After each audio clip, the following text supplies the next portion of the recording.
I'm Nurit Ben. You're watching I-24 News. Breaking news here in Israel. Rocket siren alerts sounding in all of the Tel Aviv center area. Our Daniel Tzemach defense correspondent joining us on the line. Daniel, I understand Israeli media reporting that 2 rockets were fired on Tel Aviv with 1 interception. What more can you tell us? Well, Nurit, what I can tell you is really actually just from being outside here in central Tel Aviv on the ground. We heard the sirens ring out, and it took around 30 seconds until we heard an explosion overhead. At first, people were just walking in the street in the central part of Tel Aviv, not even really paying too much attention to the rocket sirens that were sounding off, which is just a testament to how rare this is. People even assumed it was a drill. I heard people saying to one another, "Oh, I heard there was a drill today." Not the case. This was certainly, there was an explosion followed, so we're definitely not talking about a false alarm. At least an interception missile was launched. And indeed, as you said, Nurit, there are reports now coming in of 2 projectiles launched and 1 intercepted.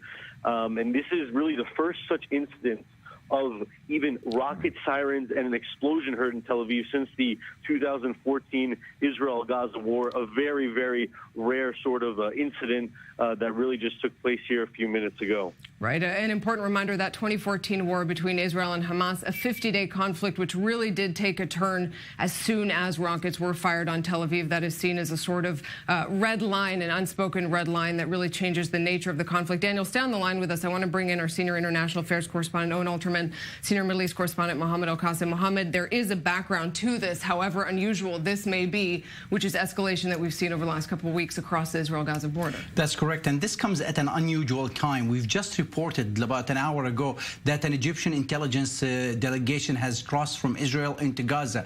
And normally when we have either the UN team or the Egyptian delegation in Gaza, the tension seems to go down. That is not the case, assuming that these rockets have been fired or launched from the Gaza Strip into Israel. We still need the confirmation of that, but that is definitely a heightened, it's going to raise the tension just ahead of less than 24 hours from Friday, where we normally see those weekly demonstrations. That is definitely something that's going to raise the tension here in the region, especially that we're not talking about targeting the community close to the Gaza Strip. Right. You are targeting central Israel. Those are not just projectiles, much more than that. Give us a little bit more context, Mohammed. You are a close follower of what comes out of Hamas and the Islamic Jihad, what kind of statements they are making. Those are 2 groups in the Gaza Strip, Hamas running the Gaza Strip, at times competing with Islamic Jihad.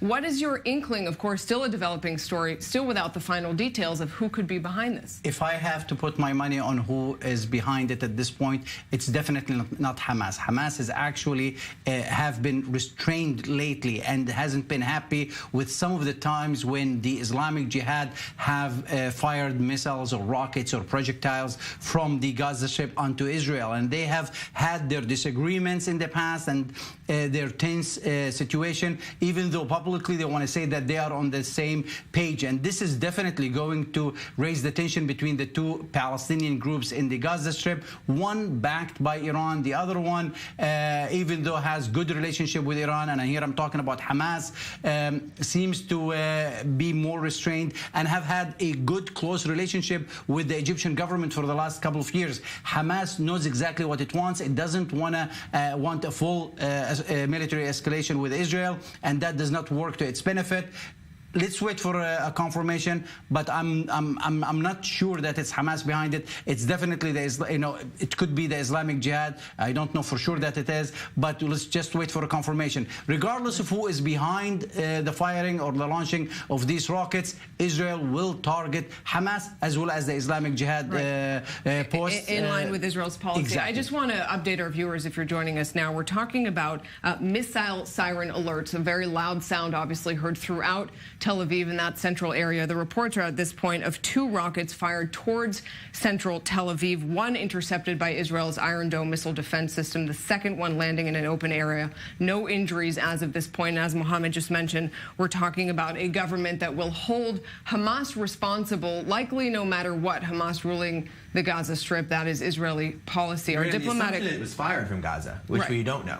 Right. That is an assumption we still yet don't know. And I want to tell you that I'm getting information here. Those are reports coming from Gaza that the Islamic Jihad has just took responsibility or claimed responsibility for these rockets, and they are the type of Fajr 75. Those are an advanced rockets that have a range from 40 to 60 kilometers, and that, you know, that's what we're getting right now. This is information that is just coming in. The Islamic Jihad organization out of Gaza Strip has claimed responsibility for firing these rockets, and they are the type of Fajr 75.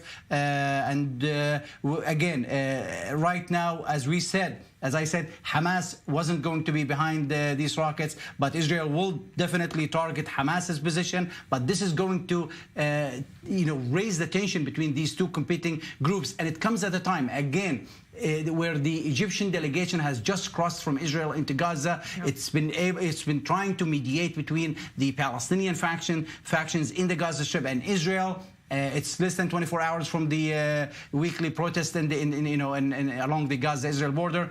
This is going to raise the tension. Right, there's a lot of important context we'll talk about. Owen, I know you wanted to weigh in. Well, listen, you can't emphasize enough, Nurit, and I know you mentioned it, and Mohammed, you mentioned it again, but just to emphasize again just how unusual this event is. And I was sitting in studio when we first got the reports of these sirens, and this studio is soundproof. We can't hear what's outside. And my initial reaction is, that really sounds strange. I wonder if this is even true. But now we obviously know that it was true. And again, that means that given how rare of an event this is, someone is clearly trying to send a message, as Mohammed was just saying. The question is, who is this message for? Is it a message for Israel? Is it a message for Hamas? How will those two parties interpret this message and respond to it? And those are really the questions of the hour. But again, in Tel Aviv, the throbbing heart of the state of Israel, at least its commercial capital, again, on a Thursday night, one of the main nights for entertainment in this city, albeit a rainy night and a chilly one, but people outside and heard these sirens.